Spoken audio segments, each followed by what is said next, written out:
South से लेकर north तक देश में इस वक्त हिंदी भाषा का विरोध किए जाने को लेकर राजनीति गरमाई हुई है। तमिलनाडु में एमके स्टालिन की अगुवाई वाली डीएमके सरकार द्वारा हिंदी भाषा का विरोध किया गया और इस मुद्दे पर तमिलनाडु के मुख्यमंत्री एमके स्टालिन दक्षिण राज्यों के दूसरे सीएम के साथ 22 मार्च को बैठक करने वाले हैं ताकि उनको सपोर्ट मिले और हिंदी भाषा हिंदी को जो थोपने की बात हो रही है उससे छुटकारा मिल सके। तो वहीं दूसरी ओर आंध्र प्रदेश के सीएम हैं एन चंद्रबाबू नायडू। उन्होंने अपना स्टैंड साफ किया है। आपको यह भी बता दें कि चंद्रबाबू नायडू मोदी सरकार में सहयोगी दल हैं। उन्हीं के बदौलत से मोदी सरकार तीसरी बार सत्ता में चल भी रही है, अभी सरकार में भी है। ऐसे में सीधे तौर पर चंद्रबाबू नायडू का बयान केंद्र की मोदी सरकार के लिए भी अहम हो जाता है। नायडू जो भी कहेंगे उससे केंद्र का कनेक्शन भी होगा। अब 17 मार्च को आंध्र प्रदेश के मुख्यमंत्री चंद्रबाबू नायडू ने विधानसभा में एक बयान दिया। चंद्रबाबू नायडू ने कहा कि भाषा केवल संवाद का माध्यम है, ज्ञान भाषा से नहीं आ पाएगा और न आ जाता है। सिर्फ भाषा से ज्ञान नहीं आता। जो लोग अपनी मातृभाषा में पढ़ाई करते हैं वो दुनिया भर में सफलता हासिल कर रहे हैं। हिंदी दिल्ली में बोलचाल और बातचीत के लिए जरूरी है। हिंदी राष्ट्रीय भाषा है और अंग्रेजी अंतर्राष्ट्रीय भाषा। हिंदी और अंग्रेजी दोनों का अपना अपना उपयोग है और इसे सीखना भी चाहिए और सीखना जरूरी भी है। लेकिन हमें अपनी मातृभाषा को महत्व देने चाहिए। हालांकि भारत की कोई राष्ट्रीय भाषा नहीं है और इस वजह से इसे थोपने की बात नहीं है और हम तमिलनाडु में तमिल भाषी हैं तो हम इसे ही अपनाएंगे। अब पहले चंद्रबाबू नायडू का बयान सुनिए। లాంగ్వేజ్ అనేది ద్వేషించడానికి కాదు, మనం ఇక్కడ మాతృభాష తెలుగు, హిందీ జాతీయ భాష, ఇంటర్నేషనల్ లాంగ్వేజ్ ఇంగ్లీష్. మన వాళ్ళు ఈరోజు వేరే దేశాలకు పోతున్నారు, జపాన్కు పోతున్నారు, జర్మనీకి వెళ్తున్నారు, లేదంటే ఇంకా కొన్ని దేశాలకు వెళ్తున్నారు. అవసరమైతే ఆ లాంగ్వేజ్ కూడా ఇక్కడ పెట్టి నేర్చుకుంటే అక్కడ పోయినప్పుడు చాలా ఈజీ అవుతుంది. లైవ్లీహుడ్కి ఎన్ని లాంగ్వేజ్ కావాలని నేర్చుకుంటాం, మాతృభాషను మరిచిపోం. జాతీయ భాష నేర్చుకుంటే హిందీ కూడా ఢిల్లీకి పోయినప్పుడు ఫ్లూయెంట్గా వేరే వాళ్ళతో కూడా మాట్లాడే పరిస్థితికి వస్తుంది। नायडू ने ऐसा बयान दिया जिससे विरोध की भी झलक नहीं दिखाई दी और अपना काम भी पूरा हो गया। नायडू के बयान से पहले आंध्र प्रदेश के डेप्यूटी सीएम पवन कल्याण ने भी हिंदी भाषा पर विरोध जताने की बात पर बयान दिया था। उन्होंने कहा था कि एक दो नहीं बल्कि हमें कई भाषाओं के संरक्षित करने की जरूरत है, कई भाषाओं को सीखने की जरूरत है। पवन कल्याण ने यह भी कहा था कि कुछ लोग, कुछ नेता इसका विरोध करते हैं लेकिन पैसा कमाने के लिए अपनी फिल्मों को हिंदी में डब करने की भी अनुमति देते हैं। तो क्या ये दोहरी नीति नहीं है और क्या ये सही है? पवन कल्याण का भी बयान सुनिए। మాట్లాడితే సంస్కృతాన్ని తిడతారు, హిందీని మీరు రుద్దుతున్నారు, సౌత్ దక్షిణాదిని అంటారు. అన్ని దేశ భాషలే కదా. మన తమిళనాడులో తమిళ్ హిందీ రాకూడదు అంటుంటే నాకు అనిపించింది మనసులో ఒకటే, అప్పుడు తమిళ సినిమాల్ని హిందీలోకి డబ్ చేయకండి. డబ్బులేమో హిందీ నుంచి కావాలి, ఉత్తరప్రదేశ్ నుంచి డబ్బులు కావాలి, బీహార్ నుంచి డబ్బులు కావాలి,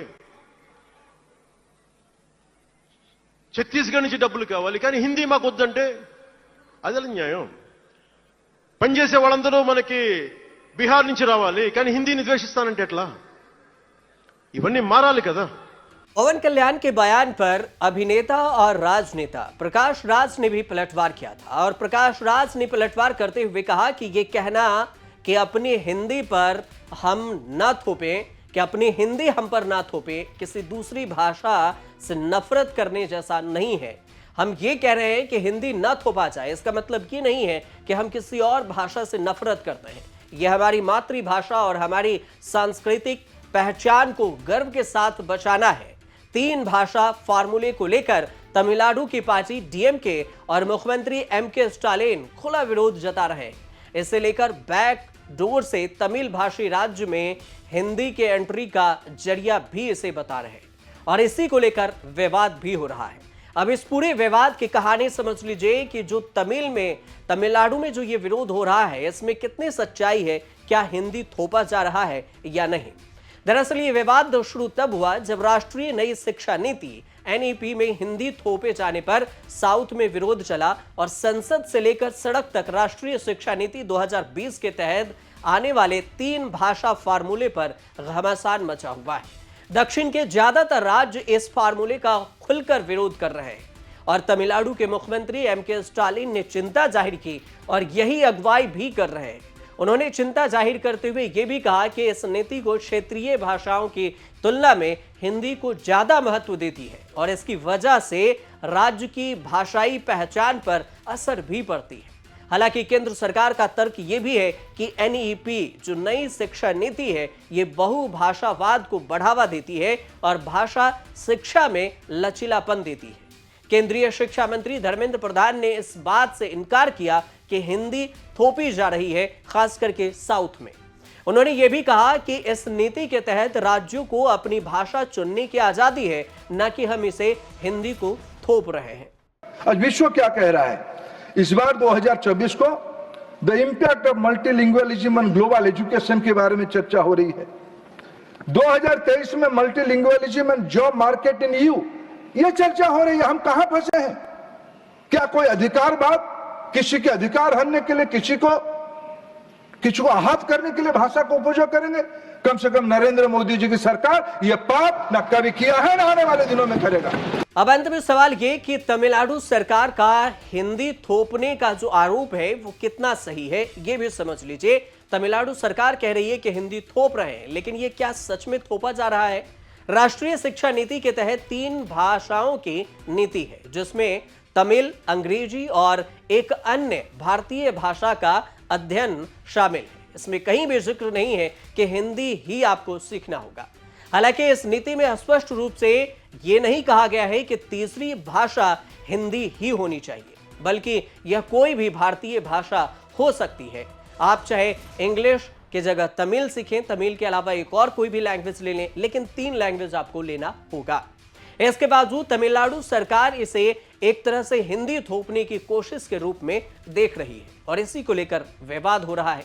वैसे तो हिंदी से तमिलनाडु का झगड़ा काफी पुराना है और यह झगड़ा कोई नई बात नहीं है। कहते हैं 1928 में मोतीलाल नेहरू ने हिंदी को भारत में सरकारी कामकाज की भाषा बनाने का प्रस्ताव रखा तो तमिल नेताओं ने इसका विरोध किया था। ये 1928 की ही बात है, जब देश आजाद भी नहीं हुआ। इसके बाद भी देखा गया कि सरकार और दक्षिण राज्यों के बीच में कई बार भाषा विवाद का केंद्र बना। अब बात यह है कि अगर राज्य सरकार नई शिक्षा नीति को लागू नहीं करता है तो फिर केंद्र की ओर से जो समग्र शिक्षा अभियान के तहत जो मिलने वाली वित्तीय सहायता है उसमें भी कटौती का संकेत दिया गया है कि अगर आप इस भाषा को इस्तेमाल नहीं करते हैं तो आपके बजट में से जो केंद्र सरकार देती है उसमें कटौती हो सकती है, जिसे तमिलनाडु सरकार ब्लैकमेलिंग के रूप में देख रही है और केंद्र सरकार पर आरोप लगा रही है। इस विवाद ने अब भाषा से बढ़कर उत्तर दक्षिण के बीच एक जटिल राजनीतिक मुद्दा भी बना लिया। ऐसे में सवाल यह उठता है कि क्या यह विवाद और भी बढ़ सकता है? क्या इसे केंद्र और राज्य के संबंधों में, इसके संदर्भ में मिलाकर देखा जा सकता है?